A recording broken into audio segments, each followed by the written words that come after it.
Hi നമസ്കാരം, ദാസേനാണ് തൃശ്ശൂരിൽ നിന്ന്. അപ്പോൾ ഇനി മഹാരാജാസ് കോളേജിൻ്റെ സിലബസിൽ നമ്മുടെ മമ്മൂക്ക പാഠ്യ വിഷയം ആകുമെന്നാണ് പുതിയൊരു വാർത്ത വന്നിട്ടുള്ളത്. മഹാരാജാസിൽ പഠിച്ച് വളർന്ന മമ്മൂക്കയെ പറ്റിയുള്ള അവരുടെ സിലബസിൽ മമ്മൂക്കയെക്കുറിച്ചുള്ളൊരു പാഠ്യ വിഷയം തന്നെ ഉണ്ടായിരിക്കുമെന്നാണ്.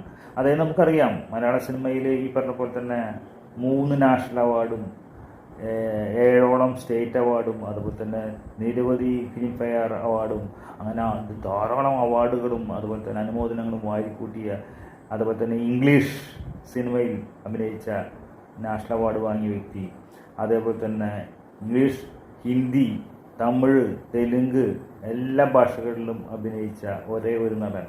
എല്ലാം അവിടുത്തെ ഭാഷയിൽ സംസാരിച്ച് നിരവധി തമിഴ് സിനിമകളും ഒക്കെ ചെയ്തിട്ടുള്ള മലയാളികളുടെ അഹങ്കാരമായ മമ്മൂക്കയെക്കുറിച്ച് അല്ലാതെ ഇന്ന് വേറെ ഏത് നടനെ കുറിച്ചിട്ടാണ് സിലബസിൽ വരേണ്ടത്?